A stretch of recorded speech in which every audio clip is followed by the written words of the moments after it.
Sangrolona. Já ouviram que tem que tomar de 6 em 6 horas, de 8 em 8 horas. E esse efeito aqui, quanto tempo ele dura, né? O efeito canônico genômico, a gente fala. É dessa replicação de células que produzem mais, digamos assim, proteínas contáveis.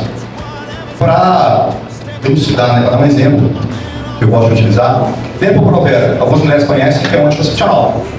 Ela é injetável e o éster dessa anticoncepcional é um acetato. O acetato ele tem a meia-vida de 7 dias, mais ou menos.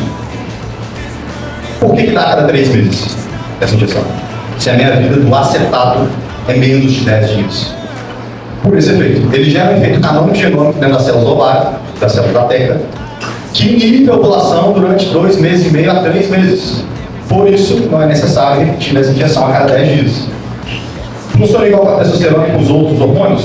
Mais ou menos. Tem uma menor, digamos assim, uma menor força, mas é mais ou menos isso. Grau de alto ar. Que é bom, a pessoa tem que ter confiança. Cai nessa. É complicado. Anavar, Lipdex, Oxibrin, Oxandrolona. O FDA aprovou para tratamento de grandes pantraumas, grandes queimados, rabdomiólise e problemas de degeneração muscular, tá? De pacientes de politrauma, grandes queimados. Era para isso que ele servia. Porém, esse atleta aqui, não sei se vocês conhecem, né? Ele não tinha nada disso. Foi encontrado estanozolol na urina dele, com certeza, antes de correr, né? Daí o Johnson foi lá, tomou uns comprimidinhos de estanozolol, correu, jogou para trás Carlos Lewis, que era o top 1 da época, faz xixi aqui, em primeiro lugar, xixi, foi pego no dó.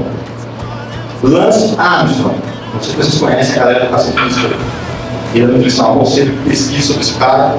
Esse cara é um dos maiores escândalos do doping de todos os tempos.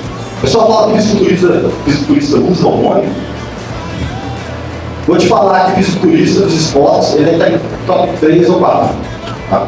O ciclista usa, o jogador de basquete usa, e outros esportes de grandes ligas, por exemplo, futebol americano usa. Os caras de futebol americano são fisiculturista por questão de afinidade do complexo hormônio receptor. Ela se conecta mais no músculo. DHT, o pessoal fala que sangrolona é droga de mulherzinha, né? Realmente. Não que é droga de mulher, tá? Mas que é mais preferida pelo uso feminino. Não acredito em todas, mas a maioria das mulheres, quando optam por usar, elas falam em oxandrolona. Isso assim, é a top 1, pode fazer uma pesquisa aqui. Eu sei que ninguém vai querer levantar a mão, por isso que eu não fico levantar. Mas usam, né? Isso é um fato. De pele e de próstata. Por que é importante vocês saberem disso? Tratamento. O que é muito comum hoje? A pessoa está usando oxandrolona, com medo de cair cabelo, usa finasterida. Por quê? Finasterida é um medicamento que inibe a ação da enzima. Só que se você usar a oxandrolona, ela já é OHD. Você já não passou pela ação enzimática. Você já deu bronca ao seu organismo. A finasterida não vai ajudar em nada. Você está inibindo a conversão do seu corpo, mas você está no produto final. Tá? Então, se você usa isso, como a gente passou, tem um domínio muito bem farmacocinético farmacodigamos, não. Não serve. A não ser que tenha história pregressa de alguma coisa, que seja outro contexto, tá? Mas se for usar com essa justificativa, eu estou te dando oxandrolona, sanazolol, primabolano, masterol, toma aqui uma dutasterida, finasterida, para não cair cabelo, vai cair.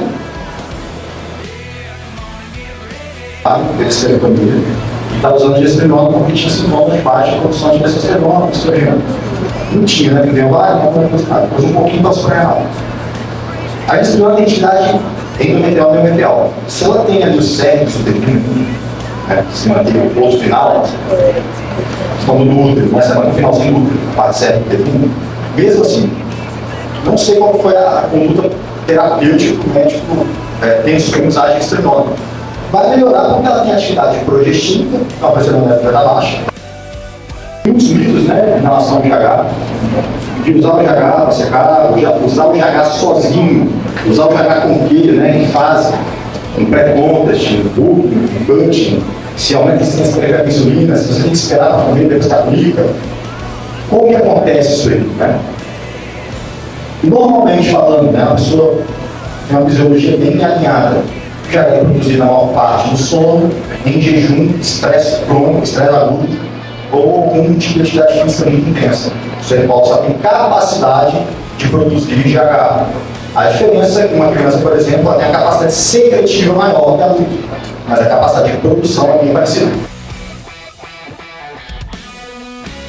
Melhora tudo.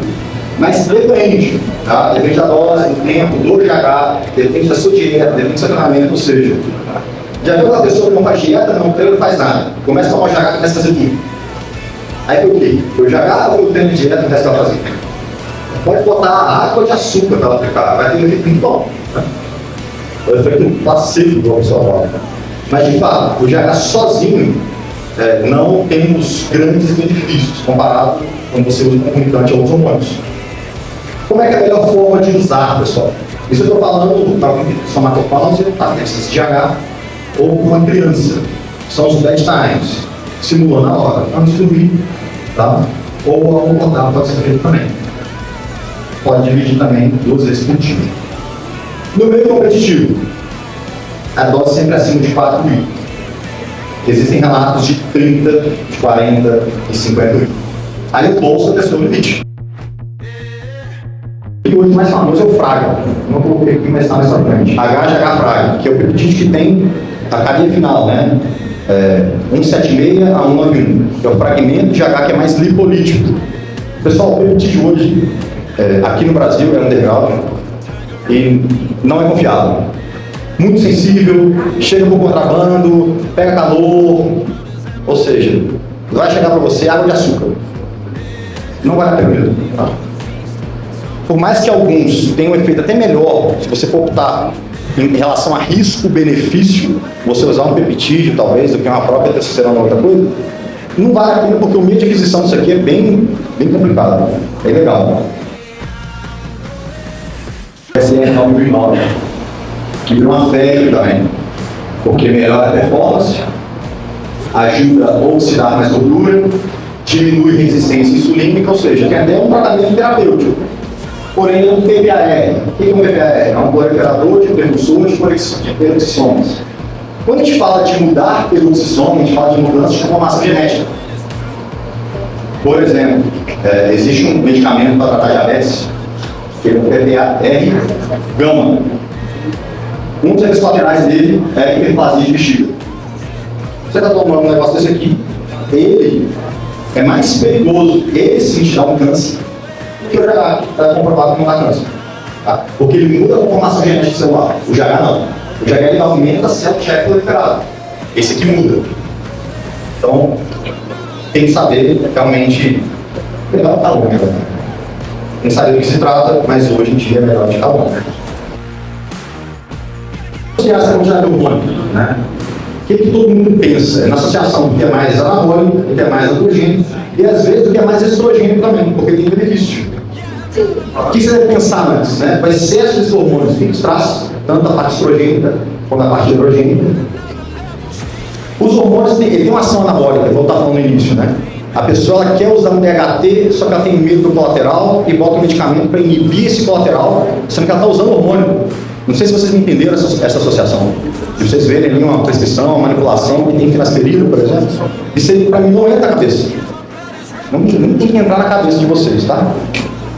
E sempre, quando for começar, se optar por começar, um agente anabólico, tá? Deixar as associações dos bodybuilders. Mas lembrar que, em resumo, hormônio não conserta dieta ruim nem treino porcaria. Não tem como. Como diz até o Alan, ele fala, hormônio é um pedreiro, né? Se você tiver saco de cimento, mestre de horas, alguma coisa muito bem alinhada no seu corpo, o hormônio vai servir de absolutamente nada. Aumenta a dose não. Medir emocional. Deixa eu botar aqui, beleza. 8 a 12 semanas. TPC low dose. Aonde você vai cair aqui depois disso tudo? Né? low dose eterno, né? É bem assim. O uso de testosterona de forma crônica, de cara já tem um efeito colateral, que é queda de fertilidade até ficar estéril. Existe uma esterilidade transitória, que é durante o uso, e existe a permanente. Eu já tive pacientes que eu demorei e consegui voltar ao nível ali de espermograma perto do aceitável, 10 milhões a 15 milhões que é o mínimo, mas de ter zero. Ah, mas vários atletas têm filho, tiveram filho usando hormônio. Meu atleta Bruno Moraes, 6 anos usando hormônio direto, engravidou a Bruna, de 40 anos, que é a esposa dele. Davi, a cara dele não é do vizinho, tá? Não falei. Cuspiu do Bruno, falei, rapaz, vai nascer um mutante. Meu menino é forte, bonito, saudável, não teve problema nenhum. Cara, é o dia dele na hora H, precisou de um só. Acertou. Acontece. Hormônio não é contraceptivo masculino, só que é um dificultador para o homem ter uma boa fertilidade. Engorda durante o morte, mais trabalho ele tem em fase de cut, de pré-contas, para chegar no físico que ele tem que chegar. Mais cardio ele tem que fazer, mais a dieta tem que apertar, mais estimulante ele vai ter que acabar que usa. Vocês viram um cara ali, que não sei quem acompanha o fisiculturismo, ele não finalizou, subiu o primeiro lugar. Ou seja, é um atleta constante, estável, retenção controlada, físico muito seco, ele pintou e subiu. Então, para ele, naquele caso, finalizar é um detalhe. Ele já sempre está num excelente físico. Os atletas que são inteligentes, já perceberam isso. Que é mais fácil manter um físico sempre competitivo, dentro de uma quantidade de droga aceitável para a saúde dele, do que sempre fazer os extremos. Engorda muito, seca muito. E sempre esses extremos vai ser acompanhado de muita droga. Seja para lifting, seja para coaching. Então, encontrar o meio termo e tentar seguir nesse meio termo durante o maior tempo, ser mais constante, é a forma mais inteligente da pessoa ficar nesse esporte durante alguns anos, tá? Porque o esporte vira vida curta também. Nenhum atleta vai aumentar a passar de 50 anos usando. E o que tenta passar, ele vai colher sérios problemas. Sem contar a estética. T3 é o seguinte, que é o hormônio metabolicamente ativo. É o seguinte, a pergunta você, para que terapêutico que eu costumo prescrever T3? Não, depende, tá? O T3 é prescrito quando o paciente com uma deficiência no enzima que chama de urinase tipo 2, que é enzima que converte T4 em T3. Se ele não tem esse problema, você dá um hormônio já na fase final e não deixar o seu corpo trabalhar esse T4 com T3, se você tiver um ataque de arritmia, você já vai direto. Você não vai ter um ataque de arritmia controlado, aí vai ser direto. O efeito colateral é mais forte, porque você já está dando um hormônio de cascata final. Tá? O seu corpo pode transformar o T3, o T4 em T3, o T3 reverso, que ele é metabolicamente menos inativo, ou seja, você deixa o seu corpo trabalhar mais hormônio. Você não dá um hormônio T3 direto, T3 é potência. Tem o sinomel, que antigamente a galera do bodybuilder vencia, seca, lógico, frequência cardíaca sentado pega um V8 parado no sinal de trânsito, 110 de frequência cardíaca, é ali que a pessoa emagrece. É como se você estivesse fazendo um cardio parado. Excelente, preguiçoso, fazendo um cardio parado, ele morre. Aí ele vai fazer atividade física mesmo, 170, 200 de frequência cardíaca. Aí ele passa da ponta com livro durante o treino, não aguenta treinar, até cumprir o tempo inteiro, a frequência cardíaca muito alta. Isso até para performance dele prejudica. Se você perceber atletas de alta performance, na alta performance a frequência cardíaca é mais baixa, ele consegue sustentar durante mais tempo. Ele performa mais, ele se desgasta menos. Você vê os atletas fisiculturistas em alguns. O cara sentado falando, parece que ele está correndo a maratona. Então, assim, esse cara, eu olho para ele e estudo tic-tac.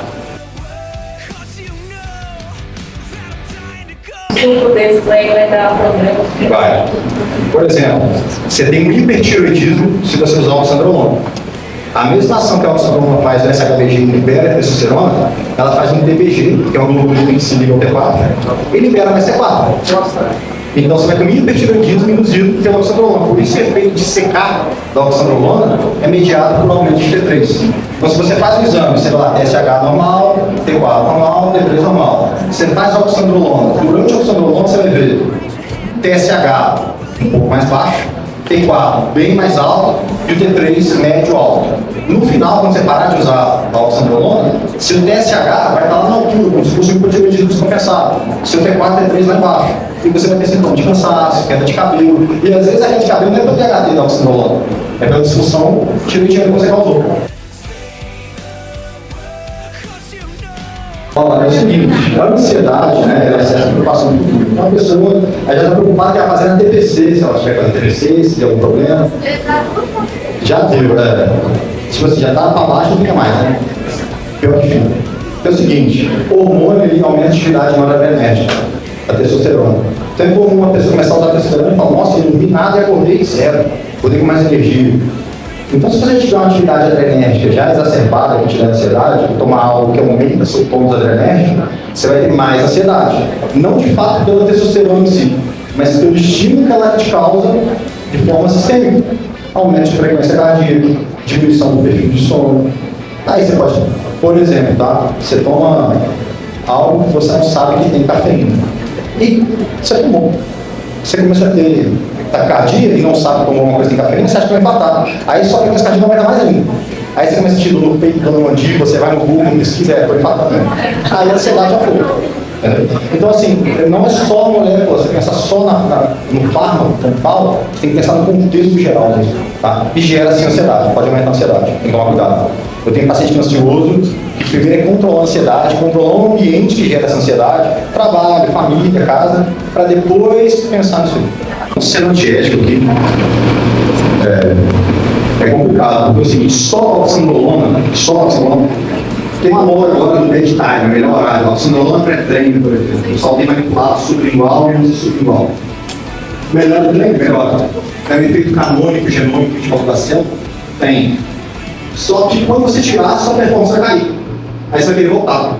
O problema está na cronicidade. São os dois um mês? Para quê? 2 meses? 3 meses? Aí vem o problema. Aí vem problema de dislipidemia, colesterol triglicerídeo, vem queda de cabelo, vem acne, diminuição do líquido, disfunção erétil. Vem esses problemas de cronicidade. Se você me fala, igual no meio do atletismo, no meio do atletismo tem, tá? Qualquer meio vai ter, como meio competitivo o pessoal usa.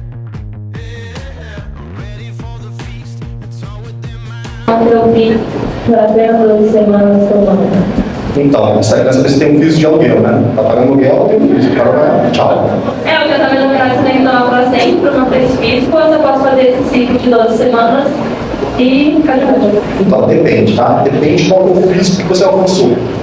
Se você já tem um físico, digamos assim, naturalmente bom, o que é um físico seco para a mulher? A mulher que na guia da bioimpedância, ou na densitometria óssea, que é o padrão de avaliação, menor de 23% até 18%, que é o saudável.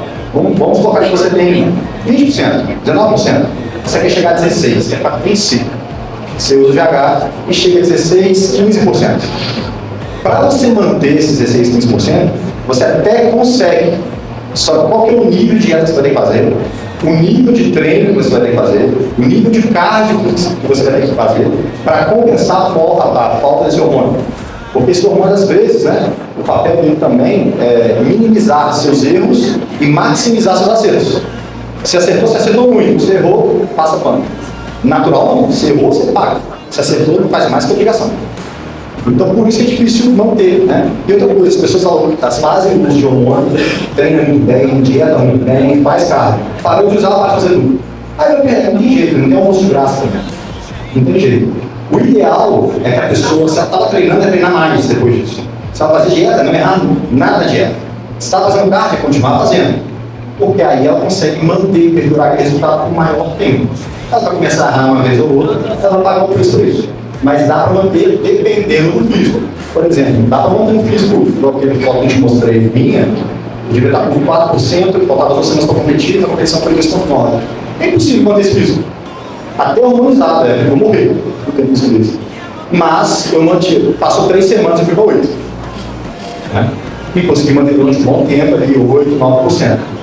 Mas assim, tudo depende. Né? Depende da quantidade de droga que você usa, do tempo que você usa e do seu empenho depois de ali.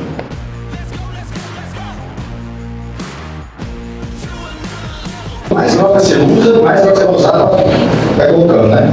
A questão é o seguinte, é fazer exame e ver a proporção em que sua testosterona está em relação ao seu estrogênio. Lá na sua zona que você usa, você inibe a ação da enzima, mas ela continua aí. Às vezes, o hexamestano, que chama de inibidor suicida, seria mais interessante, porque se abaixa de forma definitiva. E talvez diminua a dosagem. A questão é que durante o uso da testosterona, não vai ter problema, o problema é depois. que a testosterona baixa, só que o estrogênio, como hormônio de final de cascata, ele não baixa não. E quando você muda essa proporção de 5%, aí que vem um problema. Então, pô, minha testosterona está batendo lá 2.000, eu estou com estrona de 60, tá ok. Quando eu vou diminuir a dosagem de testosterona, aí é interessante entrar com a anastrozol, porque eu vejo diminuir a testosterona e o estrogênio junto. O tamoxifeno é sintomático, você tem sintomas cirúrgicos. Sim, tudo é derivado, tá? O DHT é um derivado deduzido, o 19 é um derivado sintético, nós como produz 19. Por que fizeram isso? Porque sempre procuraram uma ação que a testosterona dá de uma forma mais expressiva, mais melhor. Porque a testosterona ela não é tão anabólica, ela é mais anticatabólica. Então queriam algo que seja mais anabólico e ela é androgênica também. Por exemplo, mulher com câncer de mama em estágio final, com apomiose, sarcopênica, ela se beneficia do uso de testosterona? Beneficia, só que é androgênico. O que é mais interessante? Você dá uma oxandrolona, que é menos androgênica e anabólica, ou a testosterona? Você dá oxandrolona para ela. Não vai ter características masculinas, vai preservar a massa muscular dela e vai dar uma qualidade de vida melhor. Foi por isso que foi criada essas derivações de droga, não foi para performance. Só que, lógico, a galera vai se manipular isso aí. Ali ela, com certeza, ela deve ter alguma genética que prioriza receptor androgênico. Ou ela era muito feminina e a androgenização dela foi algo tão suave que não chegou da característica masculina. Mas se você perceber, ela tem alguns rasgos mais androgênicos. De maxilar, de nariz, de ocioide, né? Latisma, essas musculaturas. E aos poucos ela vai perdendo a feminilidade. Só que ali eu trato o caso dela como totalmente exclusividade e exceção. Muita exceção. Tanto é que ela fez o sucesso que ela fez foi diferente. Mas é raro o caso. Tá? Beleza, pessoal? Obrigado. Bom domingo. Valeu,